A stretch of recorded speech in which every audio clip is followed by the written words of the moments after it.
नमस्कार, स्वागत है आप सभी का मौसम तक चैनल पर। मैं हूं देवेंद्र त्रिपाठी। दोस्तों, आज 27 नवंबर है और कल 28 नवंबर को देश भर में कैसा मौसम रहेगा, आइए जानते हैं नेशनल वेदर बुलेटिन में। मौसमी सिस्टम कई बने हुए हैं और कई तरफ से भारत के ऊपर नमी वाली हवाएं चल रही हैं।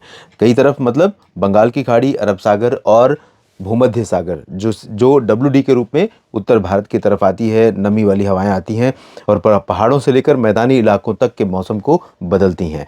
और जब तीन तरफ से मौसमी सिस्टम आता है या हवाएं नमी वाली आती हैं, तो भारत के कई राज्यों पर लगातार बारिश का स्पेल चलता है। और अभी जो सिचुएशन है, उत्तर भारत के पहाड़ों से लेकर मैदानी इलाकों तक, साथ ही साथ मध्य भारत के कई हिस्सों में और दक्षिण भारत के कई हिस्सों में सक्रियता बनी हुई है।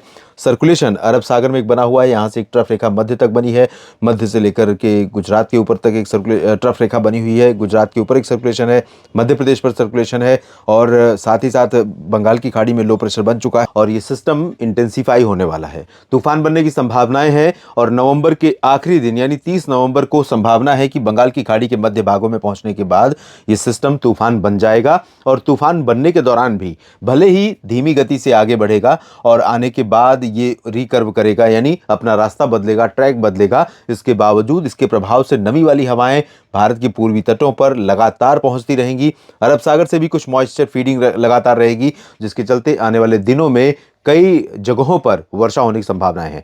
यानी कि भारत में काफी दिनों के बाद मौसम बदला है और इस समय कई राज्यों में बारिश हो रही है। गुजरात और महाराष्ट्र, मध्य प्रदेश के कुछ हिस्सों में आपने देखा था ओलावृष्टि के चलते नुकसान हुआ है, लाइटनिंग के चलते कई लोगों की जान गई है, ये नुकसान हुआ है। और पहाड़ों पर भी सक्रियता है, जिसके चलते कई जगहों पर पहाड़ों पर बर्फ गिरने की जो परिस्थितियां बनी हैं, इससे भी लोगों के सामान्य जनजीवन जो होते हैं वो प्रभावित हो सकते हैं। तो जानते हैं सबसे पहले कि 28 नवंबर को कहां पर बारिश होगी। साइक्लोन और इसके इम्पैक्ट के बारे में अगले बुलेटिन में बात करेंगे। फिलहाल दो पैच बनेंगे और दोनों पैच भारत के कई राज्यों को प्रभावित करेंगे। एक पैच यहां पर अगर आप देखें तो मॉडल के हिसाब से उत्तर भारत के पहाड़ों या मैदानी इलाकों पर बारिश होने की संभावनाएं बहुत कम दिख रही हैं। निश्चित तौर पर बहुत ज्यादा बारिश या स्नोफॉल की संभावना या आशंका नहीं है, लेकिन आपको बता दूं कि जो डब्ल्यूडी का मॉइस्चर है, साथ ही साथ जो पश्चिमी विक्षोभ का प्रभाव है, पश्चिमी विक्षोभ के प्रभाव से बना सर्कुलेशन, उसका प्रभाव है, उत्तरी मध्य प्रदेश पर एक सर्कुलेशन है, तो इन सभी सिस्टमों के कारण यहां पर एक पैच रहेगा पूर्वी राजस्थान, हरियाणा, दिल्ली और हिमाचल तथा उत्तराखंड से लेकर पश्चिमी उत्तर प्रदेश के बीच में। इन सभी भागों में जो ये पैच रहेगा क्लाउड्स का, इसके कारण जम्मू कश्मीर से लेकर उत्तराखंड और हिमाचल प्रदेश में कुछ स्थानों पर वर्षा या बर्फबारी हो सकती है। और ऊपर की तरफ देखें तो गिलगित बाल्टिस्तान, मुजफ्फराबाद से लेकर लद्दाख के बीच पर भी बादल बने रहेंगे और कुछ इलाकों में यहां पर भी बर्फ गिर सकती है या बारिश हो सकती है। लेकिन तीव्रता दोनों की, चाहे बारिश हो या बर्फबारी, दोनों की तीव्रता बहुत ज्यादा नहीं रहेगी। और पंजाब में कई सारे मित्रों ने लिखा, अभी मैंने एक लाइव किया था शाम के समय 7 बजे के आसपास, कि दिल्ली में जब बारिश हो रही थी उस दौरान का वीडियो था और दिल्ली में जो पैच आया था हरियाणा की तरफ से आया था, तो हरियाणा की तरफ से आने के चलते पश्चिमी दिल्ली की तरफ तो बारिश हुई, लेकिन पूर्वी दिल्ली में और गाजियाबाद में या नोएडा में, फरीदाबाद में, इन भागों में बारिश नहीं देखने को मिली। ज़्यादातर जगहों पर सूखा मौसम रहा। तो उन जगहों पर लोगों को लग रहा है, कई मित्रों ने लिखा भी है, गाजियाबाद से किसी मित्र ने लिखा है कि बारिश बिल्कुल नहीं हुई, यहाँ पर सूखा मौसम है। निश्चित तौर पर सूखा मौसम होगा। इसी तरह से पंजाब और राजस्थान का जो पश्चिमी हिस्सा है, यहाँ पर ड्राई वेदर रहेगा। यहाँ पर उत्तरी दिशा की ठंडी हवाएं भी चलनी शुरू हो जाएंगी और इन हवाओं के कारण अमृतसर, फजिल्का, तरन तारण, फरीदकोट, श्री मुक्तसर साहिब, बरनाला, मोगा और ये जो पश्चिमी हिस्से हैं, इन भागों में कई जगहों पर, और गंगानगर से लेकर के चुरू और साथ ही साथ बीकानेर और हनुमानगढ़ और जैसलमेर, बाड़मेर, जालौर, जोधपुर, इन सभी भागों में कई जगहों पर तापमान में गिरावट होगी और मौसम काफ़ी ठंडा हो जाएगा। आज की तुलना में कल यहाँ पर ज़्यादा सर्दी होगी। हरियाणा में भी पूर्वी हवाएं चलेंगी और जैसा कि मैंने बताया बादल रहेंगे। तो यहाँ पर जो पैच बनेगा, तो इस पैच के चलते अंबाला हो या चंडीगढ़, पंचकुला, यमुनानगर, कुरुक्षेत्र, कैथल से लेकर हिसार, सिरसा और गुरुग्राम, फरीदाबाद, दिल्ली के बीच में, पश्चिमी उत्तर प्रदेश में बरेली, शाहजहांपुर, आगरा, अलीगढ़, मथुरा के बीच में, साथ ही साथ पूर्वी राजस्थान के कुछ हिस्सों में बारिश हो सकती है। संभावनाएं बहुत कम है, लेकिन कुछ गरज वाले बादल भी डेवलप हो सकते हैं। और जब नमी लगातार पहुंच रही है, इधर से भी फीडिंग है, नीचे से भी हवाएं आ रही हैं, इधर बंगाल की खाड़ी से भी नमी पहुंच रही है, तो कुछ पैच यहां पर जरूर ऐसे बनेंगे जिनसे बारिश देखने को मिलेगी।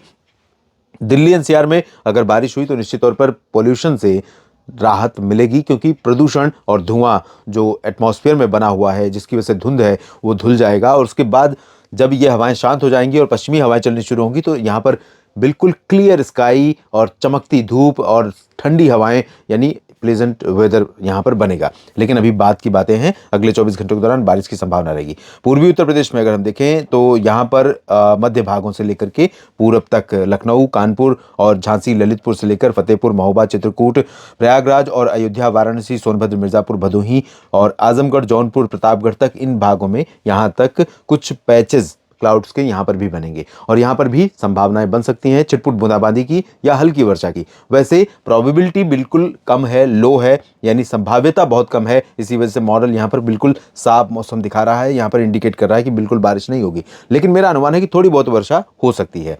बिहार, झारखंड, पश्चिम बंगाल की जहां तक बात है, जिस 2 पैच की बात मैं कर रहा था, दूसरा पैच जो बनेगा वो झारखंड के अधिकांश इलाकों तक, रांची के पूर्व तक को कवर करेगा और छत्तीसगढ़ को कवर करेगा, पश्चिमी ओडिशा को कवर करेगा, मध्य प्रदेश के अधिकांश इलाकों से लेकर के महाराष्ट्र और तेलंगाना या कर्नाटक तक के क्षेत्रों को कवर करेगा। तो इसके चलते ये जो पश्चिमी बिहार का रीजन है, साथ ही पटना, गया और वैशाली से लेकर नवादा, बक्सर, कैमूर, इन भागों में कुछ स्थानों पर हल्की वर्षा हो सकती है। झारखंड की बात अगर करें तो रांची से लेकर के पश्चिमी हिस्सों में कुछ स्थानों पर वर्षा हो सकती है। काफी दिनों के बाद झारखंड में बारिश की संभावनाएं बन रही हैं। पूर्वी क्षेत्रों में जमशेदपुर और दुमका, साथ ही साथ भागलपुर, किशनगंज, पूर्णिया, अररिया और पश्चिम बंगाल का पूरा उप हिमालय गंगीय क्षेत्र, यहां पर मुख्यतः शुष्क मौसम बना रहेगा, ऐसी संभावना है। पूर्वोत्तर भारत में अरुणाचल प्रदेश, असम, मेघालय, नागालैंड, मणिपुर, मिजोरम, त्रिपुरा, यहां पर भी ड्राई वेदर के आसार हैं, जबकि मध्य भारत के क्षेत्रों में कई जगहों पर गतिविधियां जारी रहेंगी। छत्तीसगढ़ पर लगभग सभी जिलों पर बादल छाएंगे और कई जगहों पर वर्षा हो सकती है। मध्य प्रदेश और छत्तीसगढ़ का साप्ताहिक मौसम पूर्वानुमान आज सुबह नहीं डाल पाया था, अभी कोशिश करूंगा मैं न्यूज़ मीडिया मंच पर डालने की। उसका लिंक यहाँ पर कम्युनिटी में आपको मिलेगा और अगर न्यूज़ मीडिया मंच को आपने फॉलो किया है, सब्सक्राइब किया है और बेल आइकन पर क्लिक किया है तो उस वीडियो को डालते ही आप तक मैसेज पहुंच जाएगा। नहीं पहुंचेगा तो आप थोड़ी देर बाद में आप देख लेंगे। तो इन दोनों राज्यों का एक सप्ताह का मौसम जरूर बताऊंगा मैं। ओडिशा में पश्चिमी हिस्सों में कुछ बारिश हो सकती है, अभी पूर्वी हिस्सों में शांत मौसम रहेगा। जैसे ही तूफान यहाँ पर बनेगा, आगे बढ़ेगा, तो पूर्वी तटों पर, पूर्वी तटवर्ती रीजन्स में इंक्लूडिंग केंदुझार, राउरकेला, बारीपादा, कटकपुरी, पारादीप, इन सभी भागों में कई जगहों पर मध्यम बारिश देखने को मिल सकती है। कई जगहों पर भारी वर्षा भी हो सकती है। डिपेंड करता है कि साइक्लोन किस दिशा में जाएगा और किस जगह से भारत में लैंडफॉल करेगा या फिर बांग्लादेश और म्यांमार में लैंडफॉल करेगा। इसकी बातें हम अगले वीडियोस में करेंगे निश्चित तौर पर। और मध्य प्रदेश में जैसा कि मैंने बताया, यहाँ पर टीकमगढ़ से लेकर खजुराहो, पन्ना, सागर, सतना, रीवा, सीधी, सिंगरौली, सागर और उमरिया, कटनी, शहडोल, अनूपपुर, डिंडोरी, मांडला, बालाघाट, जबलपुर, होशंगाबाद, छिंदवाड़ा, ये पूरा रीजन प्रभावित होगा। लेकिन दक्षिणी क्षेत्रों में चांसेस बारिश के ज्यादा हैं उत्तरी भागों की तुलना में। इसी तरह से यहाँ पर ग्वालियर, गुना, शिवपुरी, श्योपुर और नीमच, रतलाम, धार, मंदसौर, उज्जैन, इंदौर, खरगोन, अलीराजपुर, बुरहानपुर, इन भागों में जो बारिश हो रही थी अब धीरे धीरे रिड्यूस हो जाएगी। सिस्टम आगे बढ़ रहे हैं तो पूर्वी क्षेत्रों में ज़्यादा गतिविधियां देखने को मिलेंगी। भोपाल, विदिशा, बैतूल तक बारिश हो सकती है और खरगोन में भी कुछ इलाकों में वर्षा सुबह के समय देखने को मिल सकती है। महाराष्ट्र में पूरा विदर्भ प्रभावित होगा।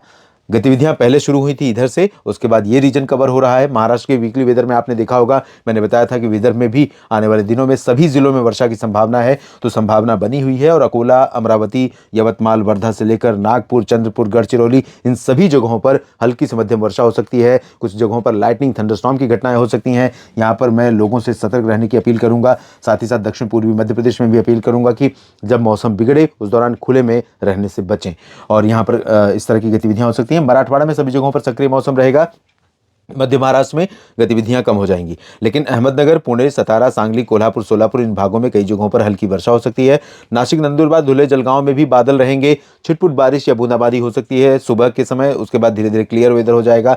यहाँ पश्चिमी घाट पर यानी कि पालघर से लेकर मुंबई और रत्नागिरी, सिंधुदुर्ग, रायगढ़, इन सभी भागों में धीरे धीरे शुष्क मौसम की संभावना है। गुजरात में भी सभी जगहों पर शुष्क मौसम के आसार नजर आ रहे हैं अगले 24 घंटों के लिए। और धीरे धीरे बादल जो थोड़े बहुत रहेंगे, नमी वाली हवाएं रहेंगी, वो भी कम होती जाएंगी। पश्चिमी क्षेत्रों में यानी कच्छ और सौराष्ट्र में उत्तरी दिशा की हवाएं चलने के कारण यहां पर मौसम काफी ठंडा हो जाएगा। इसके बाद माफ कीजिएगा, दक्षिण भारत की बात करते हैं। दक्षिण भारत में कर्नाटक का पूरा रीजन कवर होगा बादलों से और यहाँ पर आर्द्रता वाली जो हवाएं चल रही हैं, यहाँ एक ट्रफ बन रही है और इस ट्रफ के चलते नमी का फ्लो काफ़ी ज़्यादा कर्नाटक के ऊपर बनेगा। तो कर्नाटक में बेंगलुरु हो, हसन, मैसूरू या फिर बेल्लारी, चित्रदुर्गा, गडक, गुलबर्गा, रायचूर समेत तमाम जिलों में वर्षा की संभावनाएं हैं। तटीय भागों में भी बारिश होगी, गोवा में भी वर्षा हो सकती है और केरल में बारिश की गतिविधियां थोड़ा कम रहेंगी, लक्षद्वीप में भी कम रहेंगी, लेकिन हल्की हल्की वर्षा हो सकती है। तमिलनाडु में अधिकांश जगहों पर बादल रहेंगे और तटीय भागों में पूर्वी तटों पर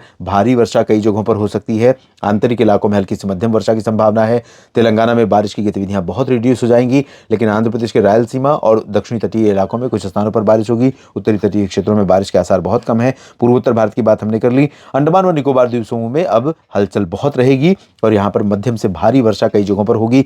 समुद्र में हलचल बढ़ने के कारण यहाँ पर मछुआरों से या समुद्र में किसी भी गतिविधि को टालने के लिए निश्चित तौर पर अब सतर्क हो जाना चाहिए, क्योंकि चैलेंजेस यहाँ पर बहुत बढ़ जाएंगे। तूफान बनने वाला है। तूफान, जब भी समुद्री तूफान उठता है तो जिस भी रास्ते से होकर वो गुजरता है सिस्टम, तो उस जगह पर स्थितियां बहुत विषम विपरीत हो जाती हैं। इस वीडियो में फिलहाल इतना ही। लगातार बने रहिएगा मौसम तक चैनल के साथ। धन्यवाद।